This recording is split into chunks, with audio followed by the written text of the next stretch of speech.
fruits à noyaux, est-ce que ça demande beaucoup d'entretien? Oui, toute l'année. On commence l'hiver par la taille. Arrivé au printemps, au mois de mai, avril-mai, c'est l'éclaircissage. Qu'est-ce que c'est? L'éclaircissage, on enlève les fruits excédentaires, les fruits abîmés, les fruits de mauvaise qualité. Et combien de temps dure la récolte? La récolte d'abricots, on commence vers le 20-25 mai pour finir vers le fin août. D'accord. Tu as différentes variétés? Parce que j'ai vu il y avait des abricots qui sont plus jaunes, d'autres qui sont très rouges. Oui, on a une quarantaine de variétés sur l'exploitation. C'est ça qui te permet d'étaler la récolte? Voilà, tout à fait. Parmi toutes tes variétés d'abricots, est-ce qu'il y a des variétés phares? Oui, il y a des variétés phares. Il y a Orange Red, Bergeron. Voilà, c'est les deux principales variétés. Est-ce que tu peux nous parler de ton mode d'agriculture? Oui, on fait de l'agriculture raisonnée. On traite de moins en moins. On met des pièges pour capturer des papillons. Et si le seuil, en 2 ou 3 jours, dépasse les 20 ou 30 papillons, c'est là qu'on traite. Serge, c'est une très belle exploitation. Ça fait longtemps que tu fais ce métier? Depuis 1987, je suis installé avec ma femme. On a tout créé. On a commencé à louer des terres. Et puis petit à petit, on a acheté. Et en 1994, c'est là qu'on a vraiment explosé. On a acheté la ferme sur Alex, une quarantaine d'hectares d'un seul tenant. C'est une grande exploitation? Oui, c'est une exploitation moyenne. On a 65 hectares de vergers entre pêche et abricots. Serge, c'est une exploitation familiale?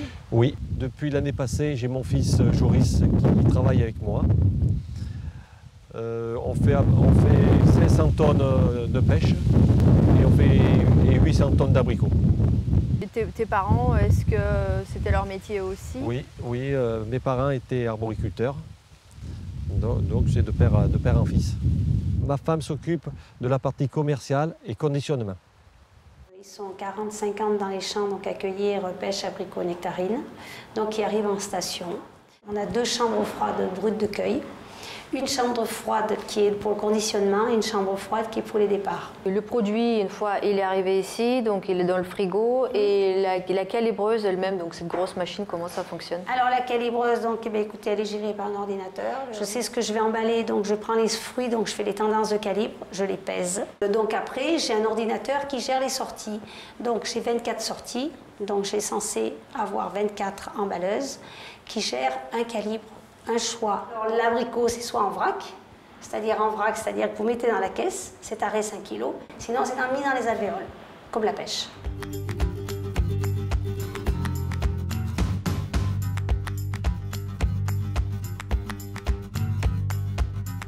Philippe, on est chez Cortival. Est-ce que tu peux m'expliquer le rapport avec Viale du Mai, l'Ederan Vivalia? Voilà, donc Cortival et Viale du Mai ont la même direction, on fait partie du réseau Provence Dauphiné. Je suis producteur aussi, j'ai des parcelles d'abricots, j'ai des parcelles... Donc toi-même, en fait, tu as des parcelles d'abricots, tu as des produits. Oui. D'accord. Les abricots sont pas loin là. Et on est tout un panel dans les salariés de Cortival qui ont une base de production eux-mêmes. Est-ce que tu as une demande en amont de tes clients d'avoir tel type de produit ou tel type de produit? Est-ce que tu les conseilles? Comment ça se passe en fait? Oui, tout à fait. En amont, les clients, donc on a un marché français qui nous demande énormément, de plus en plus, du fruit mûr. Comme on a là, c'est un fruit qui arrive directement des vergers, il y a du fruit mûr dessus, on se régale. Donc nous, on fait une sélection, on leur envoie une marchandise comme ça, prête à consommer. Après, quand on va travailler un petit peu de la centrale d'achat, ils veulent des pierres pour moi, hein, parce qu'ils ont un cahier des charges hyper rigoureux en centrale d'achat puisque le circuit est moyennement court, on va dire, pour qu'ils arrivent à assurer. Donc on est obligé de leur envoyer du fruit dur béton. Quel est le délai entre le moment où la marchandise est cueillie et envoyée chez le client? À peu près, quand on a des services comme ça, ramasser le jour A, livrer le jour B chez le client, quoi. Oui, donc une journée en fait. Ah oui, oui, une journée quoi. À quelle distance se trouvent tes producteurs? On démarre à Loriol et après on monte jusqu'à Chana, à 50 km en dessus. Donc on a un cercle de 50 km. Puis on est très diversifié parce que nous on est en plaine, on est au bord du Rhône, donc on est à altitude 100. Et on finit notre campagne avec les mêmes variétés à altitude 400 sur la région Ardèche qui est à peine à 50 km.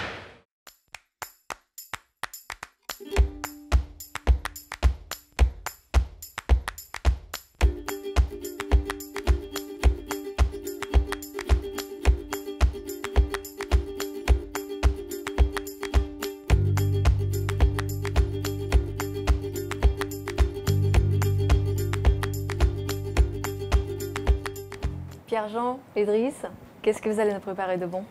Donc aujourd'hui, on va vous préparer des abricots rôtis avec une crème caramel au romarin et un coulis d'abricots. Donc on va préparer une crème caramel. Donc là, je mets les œufs avec le sucre. Donc là, on va blanchir les jaunes avec les œufs et le sucre. Donc, le lait et la crème.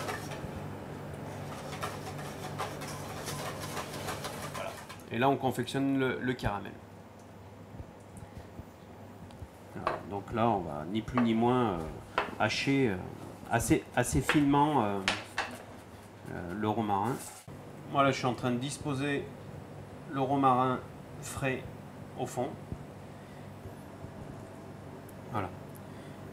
On voit bien les petits morceaux de romarin qui sont avec le caramel. On va les laisser comme ça tranquillement. Là, ça va prendre. Donc là, on va préparer le crumble donc pour accompagner la crème caramel. Donc là, je mets la poudre d'amande. Donc la poudre d'amande, la farine, le sucre et mon beurre qui est ramolli. Voilà, donc c'est assez sablé. Voilà. Ça fait vraiment comme si c'était du sable, mais qu'on avait légèrement humidifié. Avant d'enfourner tout ça, on va préparer les abricots. Il faut des abricots quand même assez mûrs, assez juteux.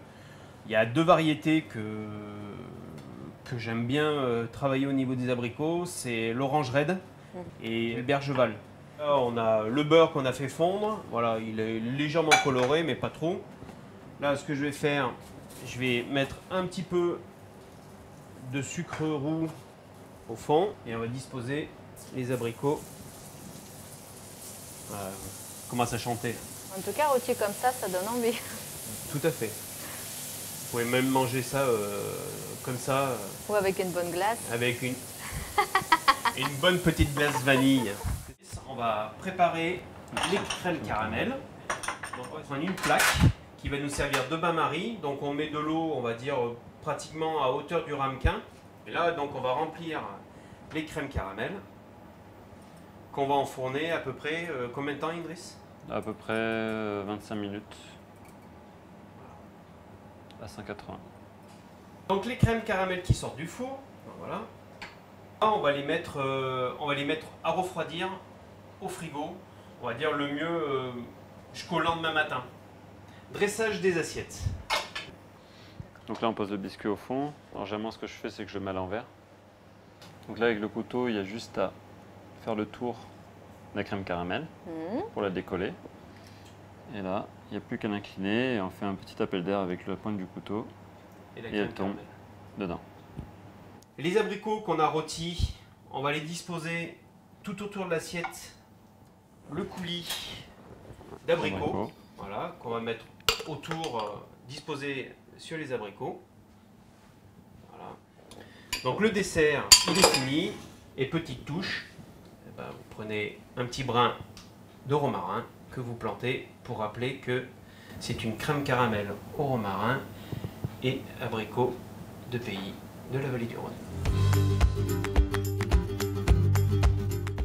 Pierre-Jean, sur ta carte, tu utilises beaucoup les produits locaux, les produits de saison?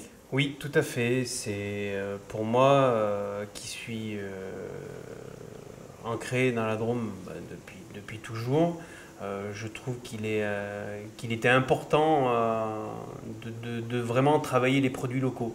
Donc je travaille essentiellement des produits locaux, avec un petit penchant quand même avec le poisson. Mais ça, c'est lié à mon métier et on va dire avec mon apprentissage quand j'ai commencé le métier il y a quelques années en arrière. On va pas dire le nombre d'années, mais voilà. Donc j'ai beaucoup travaillé le poisson. Donc c'est vrai que sur ma carte, je travaille des produits, on va dire, locaux et quand même du poisson. Donc la chance que j'ai eue, moi je suis originaire de Pont-l'Isère, donc dans la Drôme, au-dessus de Valence. Et la chance que j'avais, c'est que dans ce village, il y a un restaurateur qui s'appelle Michel Chabran. Donc j'ai appris mon métier chez lui. Et lui, vraiment amoureux du département, m'a donné, entre guillemets, ce virus.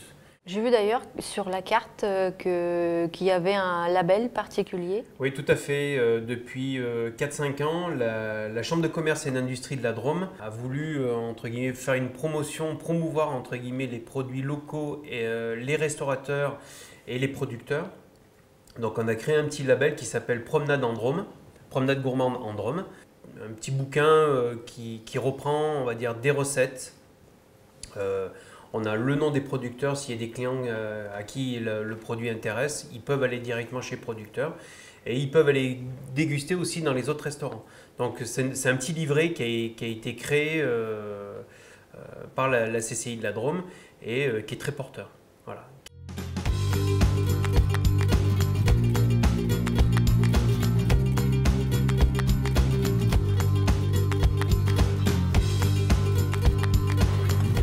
Pour notre prochaine exploration gourmande, changement de décor. On va partir en Bretagne déguster des produits de la mer.